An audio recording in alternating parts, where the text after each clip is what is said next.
శృంగేరిలో విద్యాశంకర దేవాలయము అని ఒక దేవాలయం ఉంది. ఆ దేవాలయం లోపల 12 స్తంభాలు ఉంటాయి. 12 స్తంభాల మీద ఒక్కొక్క రాశి చెక్కబడి ఉంటుంది. ఏదో మేషరాశి ఓ స్తంభం మీద ఉంటుంది. సూర్యుడు మేషరాశిలోకి ప్రవేశించాడు అనుకోండి, మేషరాశిలో సూర్యుడున్నంత కాలం కిరణాలన్నీ కూడా ఆ స్తంభం మీదే పడతాయి. సూర్యుడు మేషరాశిలోంచి తప్పుకున్నాడు అనుకోండి, మకర రాశిలోకి వెళ్ళాడు అనుకోండి, కొంతకాలం మకర సంక్రమణం వస్తోందిగా, ఉత్తరాయణ పుణ్యకాల ప్రవేశంలో మకర సంక్రమణం అంటల్లా మనం. మకర రాశిలోకి వెళ్ళాడు అనుకోండి, ఖచ్చితంగా సూర్యుడు మకర రాశిలో ఉన్నంత కాలము కిరణములన్నీ కూడా ఆ మకర రాశి చూపిస్తున్నటువంటి స్తంభం మీదకే వెళ్ళి పడతాయి. దేవాలయం బయట సూర్యుడు చంద్రుడు ఉంటారు. చిత్రం ఏమిటంటే, సూర్యుడు ప్రకాశించినంతసేపు సూర్యకిరణములన్నీ సూర్యుడి మీదే పడతాయి తప్ప ఒక్క కిరణం చంద్రబింబం మీద పడదు.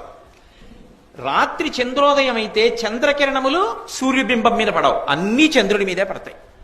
ఇది భారతీయ సంస్కృతిలో, భారతీయ శాస్త్ర పరిజ్ఞానములో, వేదమునకు ఉపాంగములలో జ్యోతిష శాస్త్రం ఒకటి.